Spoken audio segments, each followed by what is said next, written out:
Okay, but can people hear me? Yeah, I can hear you fine. Okay, cool. So I'll start. So in 2006, same-sex marriage was legalized in South Africa, but regardless of that, we still have the LGBTQI community experiencing challenges such as, firstly, violence. We see the prevalence of correctional rape in places like townships and the rural areas where lesbian women are not allowed to be who they are, regardless of the protections that they are afforded in the Constitution. Secondly, we see things like societal discrimination, where members of the LGBTQI community are not even afforded certain services. For instance, the drama around a couple wanting a cake to be made for their wedding, and this business saying they can't do that because it's against their cultural values and traditions. So we see that regardless of the legislature that can be passed to protect certain minorities, we still experience challenges of discrimination and utter violence against such bodies. So what do we do then in that regard? We don't think that in this debate it is good to say that we will want legislature to advance social change, particularly for the LGBTQI community, seeing the types of violations and discriminations that they suffer at the rest of society. So what I recommend today, or what I advocate for, is that the courts be the ones that are used by the LGBTQI community to advance such social change. Why is this important? Let me give you an example of the treatment action campaign case that happened in 2002, where pregnant women were denied the ability to access certain antiretroviral treatment that would prevent their babies from actually contracting the disease.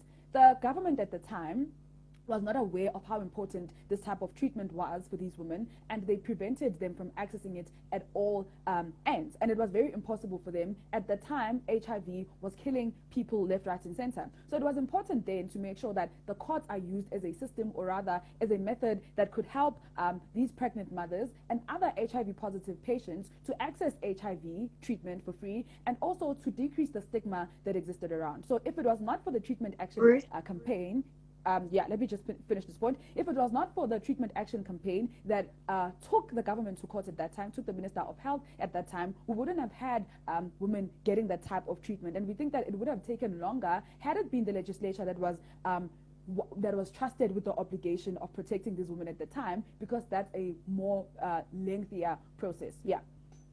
Why can we not have court systems using and legislature together? So we are happy to tell you that while we understand that sometimes legislature is behind, we think that court systems have to abide by legislature anyway. No. So what happens is that once there is a court ruling for something that doesn't exist as law, in the interim, that court ruling is the law. So it means that at the time when the treatment action campaign took the minister to court and won, the court ruling that said pregnant women should be given this treatment was the law at that time. So at a point where legislature is lagging, or the types of people who exist in those powers who have the ability to pass that certain bill but don't want to because of certain ideologies or cultural beliefs and practices, it means that the court rulings protect the people, especially at a time where there is an emergency. Like, for instance, if we're having women being killed in townships and other such communities that are conservative because they are lesbian, we see that that type of protection would be much better off under a court ruling that would be the law in the interim when there is no law, when the legislator is dragging their feet. So we think that's the first important thing. Secondly, we think that these court rulings set a precedent or allow for the legislature to ultimately pass a certain bill or a certain law that protects people, because we can't keep operating under a court ruling saying that it was, for instance, allowed for those women to access the treatment. At the end of the day, the court exists to push the legislature to pass certain bills. We don't think that it is sort of genuine to say that the legislature can move in and of itself independently. So we think that the court exists as a mechanism that pushes certain agendas, that drives the legislature to pass certain bills and certain policies, which is more important because the courts are on the ground engaging with people who are affected by those particular problems that exist. So we think, in particular, when dealing with the LGBTQI community, when they use courts as a way to advance social change, it is them in the forefront of that particular movement. Similar to the treatment action campaign, where the NGO itself was involved with people who were infected at the time on the ground. So it's basically the people taking the government to court and holding the government accountable. So we think this is more important because under the legislature, it's only representatives, for instance, who are in the law who will be able to pass that law. But we think when we use the courts, it's the individuals themselves testifying, speaking in court and saying this is what we want, this is how we've been discriminated against, or this is how we've been violated. So in that regard, we allow individuals to exercise their democratic right to seek the protection that they need when we use court rulings and not use legislature. Because the the time that it takes to pass and have a bill actually be implemented and active can take up to 18 months. And this is particularly problematic when we're dealing with issues of emergency that involve things like mental health, sexual reproductive health, and things like that. So I think regardless of the types of results that we can reach in the long term when we're talking about the legislature, it is a viable option or a more sustainable option, and one that affects directly the people on the ground who are making those particular requirements or requests from the government to use the court system. So yeah, that's it for me. Okay, cool. Yeah. Right. I'm just gonna wait for the just to say they're ready.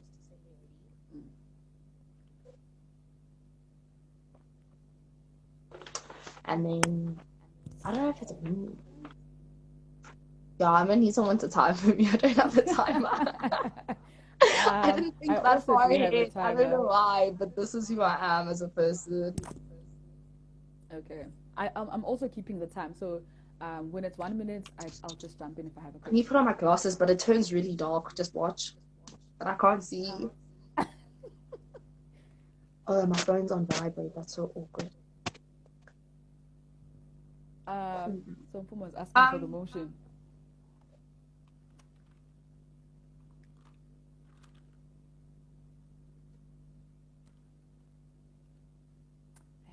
Well, is everyone ready? Cool. So the biggest problem we have with Ruth's speech is that she has the entire legal system the wrong way around, right? So we think that as much as we would love for people to effectively take their governments to court, that's actually not what happens. We think that we need legislature to exist in order for court systems to be effective. So that's just the first strategic problem. Two main points of rebuttal. The first one being that court systems temporarily become the law, and then two, the accountability of the ability for the people to set government accountable, specifically the queer community and what they need. First thing Ruth tells us is that in the absence of legislation, we actively need court systems. Like the court system, the decision of the court actively becomes the law. Cool. First response to this, we think that courts are often subject to where they are, right? So as much as you'd love to tell us that courts are super progressive and they're great people, there's such a thing as judicial discretion. It literally means that the courts and the judges who exist in that particular area have the capacity to decide that they don't want to respect queer rights. This is a problem because if you want to tell us then that is what temporarily becomes the law, it means that it becomes a law for all queer people in that society. We actively need legislation to protect, we actively need the legislation to be able to protect the queer community from the judicial discretion. No, thank you. Second response to that is that we think that we would rather have, governments, the people, the queer community, actively taking to the streets and doing what they do best, advocating for their rights outside of a court system, because that way they don't have to be shut down, right? We think that when the queer community makes a demand and we take to the streets and we march to what you call the union buildings, it's more impactful than simply taking a court case where you know that you are going to be discriminated against and the court isn't going to make that place called beloved divorce married. So we don't think that a court system temporarily becoming the law is the right thing for us to take with. Cool. Second thing then you then told us is that the accountability of the queer community to their government. We think that South African government is one that is excruciatingly progressive, right? So if anything, we all often have a problem of legislature being more progressive than the court systems and society. So what I'm telling you here is that we actively tell you that the queer community has the accountability, has the capacity to hold the government accountable whenever they're happy, like any marginalized group in society. If anything, they need the active protection of legislation so governments and court systems don't shut them down, and that concludes the rebuttal. So then let's look at a bit of contextualization mechanism that needed to happen. Yeah, Ruth. Yeah, so I'm saying that what you're saying about queer people taking to the street is not mutually exclusive to what I'm saying, because people who advanced for the treatment action campaign took to the streets, went to court, and those mechanisms put together led to an ultimate legislature being passed. That wouldn't have happened if they didn't combine those things. Let's talk about this, right? Cool. Let's talk about this. It doesn't have to be mutually exclusive, but we think we have a more of a long-lasting benefit because that court decision is only applicable to that specific area. It's not applicable to every other court in the land, and we think that the queer community suffers so much discrimination from everywhere, like in the land, from different types of people. So if we don't have legislature that sets a sort of standard that all courts have to be like apply by, then we think that we don't we think that if we don't have the legislature that all courts have to abide by, then it becomes specifically more difficult for the queer community to have some sort of like social justice. Cool. So then let's look at a bit of like contextualization that didn't actually happen in mechanism. So here we're happy to tell you that we think that the queer community is fighting for a different type of social change. We've already gotten the right of being able to like marry and adopt children. What we are actively looking for is more of a social and a more progressive change, right? So this, like, for example, this is the ability like for queer to walk around in the streets without having any homophobic attacks. We think that we need legislature to make homophobia actively illegal instead of we need an active law to make homophobia illegal the same way we would if we had it in terms of racism. So this is important analysis because what I'm actually telling you here is that in order for that to be make some sort of difference for the queer community, it needs to be written in the Constitution, and it needs to be something that courts can actively apply in every single queer case. So we think the reason now that the Beloftabos case hasn't actually done anything important is literally because it's not illegal to be homophobic and you still have to go to court about it. We don't think that we should have to go to court for someone to tell you they don't want to marry you because you are gay. We think that it ought to be something that is made intrinsically like something that we don't stand in society anyway, and that's something that is punishable by either a fine or some sort of like jail outcome. It needs to be an active sentence, not a slap on the wrist by court systems saying, oh, don't do that, be better. Cool. So with that being said, then let's talk about when we actively pass legislation. So we pass legislation when one, there is a gap in the law, and then two, when it defects from when there's a defect in the existing society. So we think that throughout history, governments have always had the capacity to know when we needed to fill a gap. We think that when queer people tell us that they want something to do and they actively have to fight for it, and we're so sorry about that, but that is the burden that falls on all minority groups, then that is a burden that falls on all minority groups, then governments often governments understand that there is a gap and a defect within the law that exists in society, and they give to passing the legislation. Granted, we are able to make the consensus that legislation passing often takes a very long time. What is important is that the undeniable benefits of it. No one can tell you, and no court can tell you, that you are wrong for being gay or for wanting any sort of social change simply because of that. Cool. Thank you. How long does the second speech take? It's taking the time, I think 6 minutes. 6 minutes, okay. Everyone's yelling at me and I'm like, how? I got it, it's time.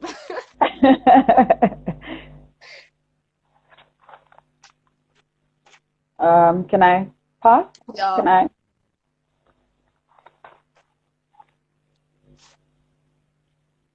Okay, cool. So what Twilly does is very unstrategic, right? She doesn't acknowledge the fact that legislation takes time to pass, but also that when people actively take to the streets and also use the court mechanisms that exist, legislation is better passed under there. The speed at which legislation can be passed is accelerated. The fact that a certain court ruling applies to a certain context only doesn't mean that doesn't drive certain legislature to be passed. I gave a very perfect example of the treatment action campaign where it was possible for people to actively take to the streets, go to pride, go to protest, and still at the same time do a court case. That particular context of a court case was applicable to a certain area, but ultimately led in the same year to a legislation being passed saying that HIV positive pregnant women can get that type of treatment. So under your model, where people must just not use courts as a mechanism to drive the acceleration of legislation being passed, we see that these women would have died and their children would have died too. When we look at another different example of how taking to the streets and also using NGOs and using the court as well accelerates the passing of legislation, we can look at the passing of marijuana being a recreative drug that people can use at their homes. People were actively talking about this in conversations and talking about how it can be of benefit, but it wouldn't have helped if that's only what happened and people didn't actively take to court. The couple that was known as the marijuana couple that took that went to court and actively fought for this type of legislation to be passed accelerated the process, and it would have taken much longer if they didn't use the court. So what I'm saying is we are looking for the same results, where legislature is passed to protect minorities, or not yet, where legislature is passed to protect minorities or to reach a certain social outcome. But the best way that we reach this is when we use all the mechanisms that are available to accelerate the process. Because what's happening right now is that the immediate relief they don't get by just relying on them protest in the streets. We think that things like protest, people get desensitized to things like protest. We think the best result that comes that allows for both government and individuals who are discriminatory to the members of the LGBTQI community can be achieved only when we go to court and only when we allow those individuals to be held accountable. So I think the point of accountability is better achieved under my model, where we say that the government can be taken to court and that court ruling can be used as a sample to allow for that legislation to be passed. When different individuals use court systems in their different contexts, that can build a solid case for the whole country where a bill can be passed that protects everyone. So I don't think it really serves the nation to not use the systems that exist in place so that we reach certain outcomes quickly, especially when we're talking about members of the LGBTQI community who are allowed to exist by the Constitution but can't afford 100% protection because society view them in a certain way. Yeah. It's a bit weird that you think like a court system's decision is absolute and like never changing. We think that while we need like people, marginalized groups can take court systems to court, like can take the court to court, but regardless of that, we still need like the effectiveness of legislature to make that court's decision legal. That's exactly what I'm saying. I'm saying if we take to the streets and we campaign as members of the LGBTQI community, we go to court, we are actively driving the legislative arm of the government to pass that certain legislation. If the legislative arm of government doesn't see us actively taking them to court and fighting them, they will not know the types of specifications that we need to be put in that legislature, which is why it is important for individuals who are affected by a certain problem to go to court and tell the government what they want. Because even if the legislature passes that bill 20 years later without people protesting or going to court, the nuances of that bill might not include the types of specifications that individuals affected by that problem will face. So in my model, we achieve, first of all, holding the government accountable. Second of all, allowing people to have a say in the type of specifications that they want in that legislature, because they are in court actively talking to the judges and saying what they want. So whatever court ruling that will be made will be based on the context that the case was on. So it means that the legislation will be more suitable to the problems that those individuals experience, rather than it would have been if the legislative arm of the government is sitting somewhere void of the problem that people are experiencing and just creating those top of their head. So I think accountability is achieved more in my model, and it allows for individuals to also achieve immediate relief at the point where there is no law and the court ruling exists as the interim law. So obviously court rulings will not protect the people forever, but court rulings will allow for the legislative arm of government to look into that case and understand why the nation needs that particular bill to be passed. So I think you need to engage with my case in its entirety and not pretend as though I'm saying that we'll just go to court and that will be it. It will serve that particular community where the court case occurred. Court cases are beautiful because, first of all, they are, when it comes to huge cases like the treatment action campaign, they are publicized. Social buy-in is achieved. People are able to identify with the struggles of that particular community better than they would have if that community didn't go to court. So court allows for people to even get social buy-in and appeal to the people who are discriminating them and appeal to the individuals who thought differently of that particular group that needs protection. So I think it's better to use the court rather than to rely on legislature to one day decide that they will pass a certain bill. Yeah, I have 14 seconds left. So yeah, I'll just say under my model, accountability in terms of the government and the legislator and acceleration of the process of passing that particular bill or particular law is achieved better in my model. Yeah. Yeah, done. Time. Okay. Ooh, I'm just waiting for the address.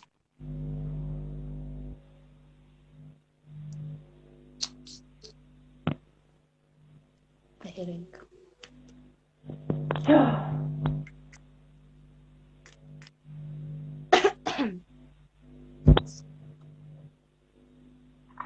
Okay, out of water. Cool. Ruth, it's so funny how strategically you take government working in, like, you take court systems to be at their optimum all the time. Let's talk about where this debate is actively happening in terms of the queer community. This is different from the treatment action campaign. This is different from marijuana because we think that throughout history, the queer community has always been prosecuted. We think that society hates the fact that people are just gay because they are gay. This is important, right? Because if you're going to tell us that courts are going to give us the optimum, you can tell that courts are going to give us the optimum decision in order for legislation to be passed to a wrong. You need to actively acknowledge that courts have a level of discretion. This means that when you don't have the legislation in place to protect you and you are met with a homophobic judge, then that becomes the interim law of the land in terms of engagement with the queer community. This is excruciatingly problematic because if you're going to tell us that we think that the side that wins this debate is the side that actively has the maximum amount of protection for the queer community, but also allows for some sort of social change to enact, right? So let's talk about this then. We think that as a side, I'm happy to concede that legislation more often than not does take time to pass. In that time that it does take to pass, it is important to acknowledge that is the ultimate time there's a reason why it takes so long to pass, basically. We think that it is created like that to ensure that there are no loopholes and we can allow the best and the most intense protection of the queer community instead of one individual court case that is not going to be applicable to every single queer couple to land. This is important because every queer couple and every queer person has very, very different struggles. We then need the umbrella protection of the legislation to allow for those specific people to be protected, right? That was the first thing. But then the second thing here we need to talk about is your accountability chat. No thanks. So this accountability chat is very, really weird because if you want to say that we both agree that we think it is the onus on queer people to actively fight for their own rights and fight to have some sort of acknowledgement, we don't think that you get this accountability through using the channels of the court system first. Because while you are more than happy to take the courts and government to court, at the end of the day, we think that what often happens more than not is that courts actively rule in terms of the legislation that exists in that specific place. We think that we would rather fix that legislation so the queer community doesn't have to struggle and have to keep continuously fight the fight of having to take the government to court before any sort of social change or any sort of benefit for them is taken into place. Because what is important to acknowledge and what you're not taking into account here is just the practicality of this and the pure feasibility of having to consistently fight the government in court. People legal systems are excruciating, are very, very, very expensive. So you're literally telling people that they have to go to court, waste thousands and hundreds of thousands of rands just to be told no and hope that government acknowledges them. We think that we would rather have to go to the streets, fight it, fix legislation so that when you do take it to court, you get the kind of outcome that you know you deserve. Yes. So I'm saying people can take it to the streets. Absolutely. The treatment action campaign people did that. But I'm saying in addition to taking it to the streets, it's important to go to court because that allows for certain details of cases to be given that allow the when it's passed to be detailed and to allow for that umbrella protection. The legislature cannot be let's actually talk about the treatment action campaign that you've been on, right? So the reason why the treatment action campaign allowed for like legislation to include pregnant women is because there was already protection mechanisms, like it was already illegal to have any form of discrimination against HIV, period. And then what that treatment action campaign just meant that like it emphasized it for pregnant women. What you need to acknowledge is that the legislation already existed for discrimination against HIV positive individuals. So even in that case, there was still the necessity of legislation first before court systems. And what you continue to prove is that we need legislation to actively exist before we can take it to court so that we have some sort of legs to stand on. So we think that like queer people, specifically here, like the kind of social changes we're asking for now is the ability to walk around with your trans flag and not have someone like spit on you or actively harass you simply because you are trans or simply because you are queer. So we think that we have the legislation that is a stepping stone, but we needed to to advance and just be more inclusive and more umbrella-y. We don't think that you should there's a necessity for it to be taken to court because at the end of the day, you know, a lot of queer people and the queer community doesn't take it to court because they understand that when they go there, they're going to get told no anyway. So they would rather actively take it like protest and have some sort of fight about it and then take it to court when they know that it is a fight that they can win and they're going to have the support of the legal system. So strategically, where are we at the end of this? We are at a point where you understand that we don't think that it is a feasible idea for court systems to be considered as the primary objective before we have the backing of legislation. But two, because of the binding authority of legislation and simply because it is something that is put everywhere, we are more than happy. It is something that is applicable to the entirety of the queer community and protects the entirety of the queer community. I'm more than happy to oppose. Cool.